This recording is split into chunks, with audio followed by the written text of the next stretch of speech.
찬송가 540장입니다.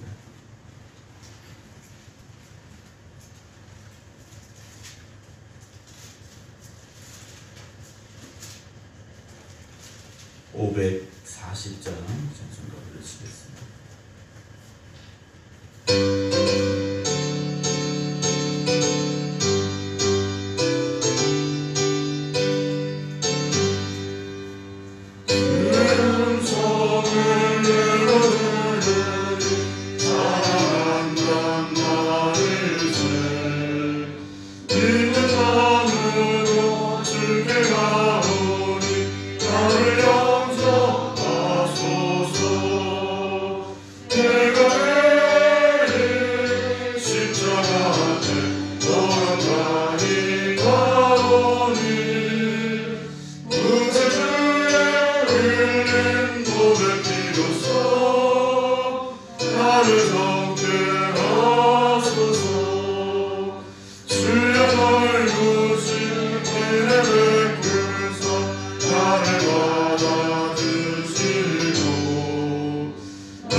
하나님께서 우리에게 주시는 말씀 누가복음 15장 11절부터 마지막 32절 말씀입니다.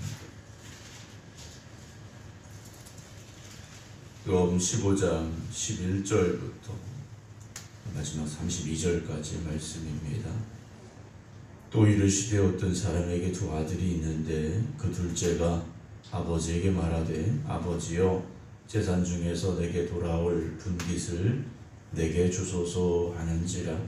아버지가 그 살림을 각각 나눠 주었더니 그 후 며칠이 안 되어 둘째 아들이 재물을 다 모아가지고 먼 나라에 가 거기서 허랑방탕하여 그 재산을 낭비하더니 다 없앤 후 그 나라에 크게 흉년이 들어 그가 비로소 궁핍한지라.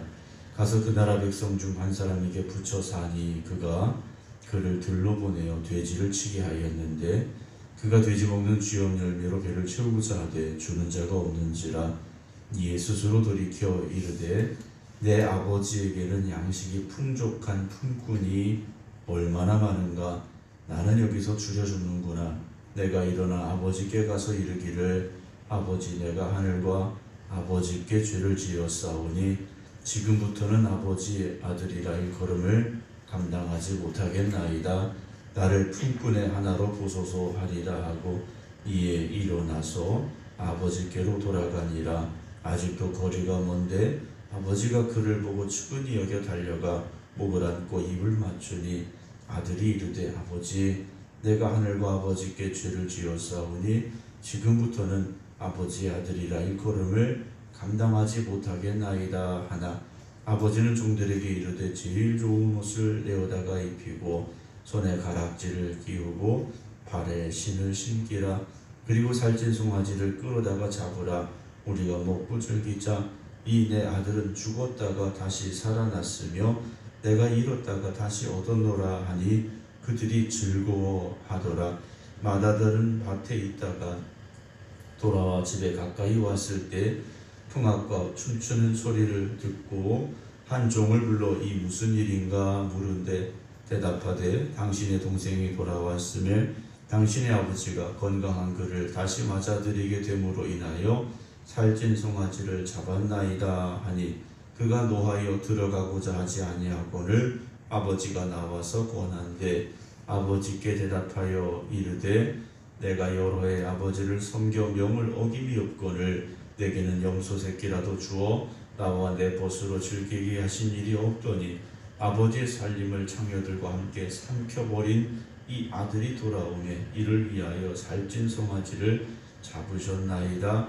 아버지가 이르되 예 너는 항상 나와 함께 있으니 내 것이 다 네 것이로되 내 동생은 죽었다가 살아났으며 내가 잃었다가 얻었기로 우리가 즐거워하고 기뻐하는 것이 마땅하다 하니라. 아멘. 할렐루야. 오늘도 주님 앞에 나와 기도드리는 성도 여러분들 또 각 가정에서 또 온라인 예배 함께 하시는 정옥봉 권사님, 김성자 권사님, 정수환구 권사님, 안친환 권사님, 김종은 장로님, 박영유 권사님, 김근호 권사님, 이미경 권사님, 최상료 권사님, 강영순 권사님 모두에게 은혜로 함께 하시는 하나님의 사랑과 축복이 더하시길 주님의 이름으로 축원합니다. 오늘 본문의 말씀은 우리가 잘 아는 탕자의 비유입니다. 사실 오늘 본문의 주인공은 탕자가 아니라 큰아들이죠. 주님께서 이 말씀을 하신 이유는 탕자들을 들으라고 하신 말씀이 아니라 큰아들을 향하여서 큰아들과 같은 사람들, 즉 오늘 15장 1절에서 시작이 될 때 1절과 2절에 보게 되면 모든 세리와 죄인들이 말씀을 들어 가까이 나오니 바리새인과 서기관들이 수군거려 이르되 이 사람이 죄인을 영접하고 음식을 같이 먹는다 하더라. 이 상황에서 시작된 말씀의 결론입니다. 그래서 어제 드린 대로 잃은 양 한 마리 그리고 잃어버린 한 드라크마에 대한 비유의 결론의 말씀을 오늘 우리가 알고 있는 탕자의 비유 이 말씀을 통해서 주고 계신데요. 우선 오늘 본문에 보게 되면 11절에 어떤 사람에게 두 아들이 있었습니다. 문제는 이 둘째가 아버지가 아직 건강하게 살아계신데 아버지 나에게 돌아올 분깃 즉 유산을 나에게 주소서 그랬습니다. 그래서 아버지가 어떻게 했느냐 각 그 살림을 큰 아들에게도 주고 작은 아들에게도 주었다라는 거죠. 이 당시 이스라엘 백성들의 생각에 근거한다면 이건 말도 안 되는 겁니다.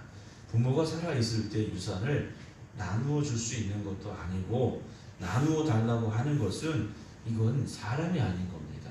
그 말은 아버지 빨리 죽기나 하세요 이런 의미가 될 수도 있는데 이 아버지는 아들 둘에게 장자에게도 그리고 둘째에게도 살림을 각각 나눠 주었습니다. 13절에 보면 그 며칠이 안 돼요. 둘째 아들이 아버지가 준 재물을 다 모아가지고 먼 나라로 갔습니다. 먼 나라로 가서 뭐 했느냐? 허랑방탕하여 사업을 한 것도 아니고 어떤 뭐 투자를 한 것도 아니고 그냥 먹고 즐긴 겁니다. 그러다가 재산을 다 잃어버렸습니다. 거기다가 14절에 그 나라에 크게 흉년이 들어서 그가 궁핍하게 됐다라고 되어 있죠. 방법이 없습니다. 어떻게 먹고 살아야 되니까 15절에 그 나라 백성 중 다른 나라 백성이죠. 이방 나라 민족입니다. 그 사람 한 사람에게 붙여 사니 그가 이 아들을 들로 보내서 돼지를 치게 했습니다. 유대인들에게서 돼지는 부정한 짐승입니다. 돼지는 가까이 하지도 않고 먹지도 않습니다. 그런데 이 아들이 돼지를 치는 사람이 됐습니다. 먹을 게 없으니까 16절에 돼지가 먹는 쥐염 열매로 배를 채우고자 했는데 그것마저도 주는 사람이 없어서 먹을 수가 없는 아주 비참한 상황이 되고 말았습니다. 그런데 17절에 이에 스스로 어떻게 했습니까? 돌이켰습니다. 내가 지금 왜 이런 처지에 있는가? 우리 아버지한테는 먹을 양식이 풍족한데 일꾼들도 먹고 마실 것이 많은데 내가 왜 여기서 굶어 죽게 생겼는가라는 생각이 들었다라는 거죠. 그게 바로 누굽니까? 스스로 죄인이라고 생각했던, 또 다른 사람들로부터 손가락질 받았던 세리와 죄인들이었다라는 거죠. 이들은 내가 살 길은 아버지에게 돌아가는 길이구나 회개했던 사람들이라는 겁니다. 그래서 발걸음을 옮기죠. 19절부터 보게 되면 18절 먼저 보게 되면 이 사람이 이렇게 말합니다. 내가 일어나 아버지께로 가서 이르기를 아버지 내가 하늘과 아버지께 죄지었습니다. 내가 하나님에게도 그리고 아버지에게도 죄를 지었습니다. 이 말이 뭐니까 나 죄인입니다. 나 죄인입니다. 고백해야 되겠구나. 회개해야 되겠구나. 이 마음이 들었다라는 거죠. 하지만 나는 죄인이니까 어떻게 해야 되겠습니까? 19절에 지금부터는 아버지의 아들이라 일컬음을 감당하지 못하겠습니다. 내가 예전에 그 위치로는 나는 갈 수 없는 사람입니다. 나는 폐륜하였고 아버지 보시기에도 얼마나 악한 아들이었습니까? 다른 사람들 보기에도 어떻게 저런 아들이 있을까? 그런 사람 아니었습니까? 아버지, 나는 이제 아버지라고 부르지 못합니다. 그저 나를 아버지가 데리고 있는 그 품꾼 중에 하나로 그냥 그렇게 대해주세요. 이렇게 말해야 되겠다 하고 돌아가죠. 20절에 그래서 갑니다. 돌아가는 발걸음이 기쁨의 발걸음이겠습니까? 차마 갈 수 없는 그곳에 가는 발걸음이 얼마나 무겁고 힘들었겠습니까? 그런데요, 아직도 거리가 먼데 아버지가 저 멀리서 어떻게 합니까? 그를 보고 측은히 여겨 달려가 목을 안고 입을 맞췄다 그랬어요. 이 아들이 뭐하다 왔습니까? 돼지치다 왔어요. 부정한 아들이 되어버린 겁니다. 아버지에게 하지 못할 그 일을 하고 떠난 것 자체도 잘못이고 가서 허랑방탕한 것도 잘못이고 돼지와 가까이 했던 부정한 그 아들을 아버지는요 아무것도 상관하지 않고 그저 달려가서 불쌍한 마음만 가지고 목을 안고 입을 맞췄다라는 거죠. 그때 아들이 말합니다. 21절에 아버지 내가 하늘과 아버지께 죄를 지었사오니 지금부터는 아버지의 아들이라 일컬음을 감당하지 못하겠습니다. 이 말을 하는 아들이 멀쩡하게 이 말을 했겠습니까? 아마 통곡하면서 이 말을 했겠죠. 아버지 하면서 눈물을 흘리며 이 말을 했을 겁니다. 근데 아버지가 어떻게 합니까? 그래, 너 잘못했어. 다시 돌아가라. 하지 않았습니다. 22절에 종들에게 이르되 제일 좋은 옷을 내어다가 입히고 손에 가락지를 끼우고 발에 신을 신기다. 이 아들은요 지금 신발도 신지 못했어요. 이 당시에 신을 신었다 신발을 신지 못했다라는 차이는 신발을 신지 않았다라는 것은 종입니다. 종이에요. 그런데 신발을 신었다라는 것은 종에서부터 이제 벗어났다라는 겁니다. 아버지는 이 아들을요 자신의 아들로 다시 인정한 거죠. 23절 그리고 살찐 송아지를 잡아다가 끌어다 잡아라 그랬습니다. 우리가 먹고 즐기자 잔치하자 그랬어요.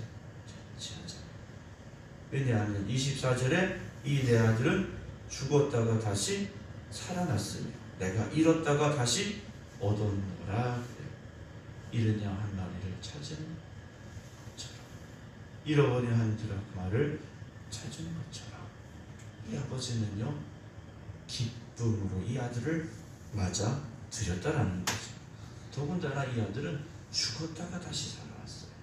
여기서 죽었다라는 것은 사회적으로 완전히 죽은 것 같이 돼버렸던 사람입니다. 야, 그 아들은 사람도 아니야. 사회에서 이 아들은요 완전히 매장돼 버렸던 아들이에요. 근데 아버지는 다시 그걸 회복시켰죠. 여기까지 나오면 얘기가 참 아름답게 끝나는데다. 근데 문제는 바로 이 말씀을 들어야 될 맏아들, 큰아들이 등장을 합니다. 25절에 맏아들이 밭에 있다 돌아와서 집에 가까이 왔습니다. 이 아들은 열심히 일하다 온 거예요. 뭐 자기가 직접 일했는지 아니면 종들을 시켜서 일했는지 모르지만 어쨌든 자기에게 주어진 일을 하다 온 사람입니다. 근데 가까이 오니까, 집에 오니까 풍악 소리가 들리고 춤추는 소리가 들려요. 아니 자기 집에 이런 소리가 날 일이 없는데 이상한 겁니다. 한 종을 불렀어요. 야, 이게 무슨 일이냐? 그랬더니 27절에 당신의 동생이 돌아왔음에 당신의 아버지가 건강한 그를 다시 맞아들이게 됨으로 인하여 살찐 송아지를 잡았습니다 라고 말하죠. 28절 큰아들이 어떻게 합니까? 그래? 내 동생이 왔어?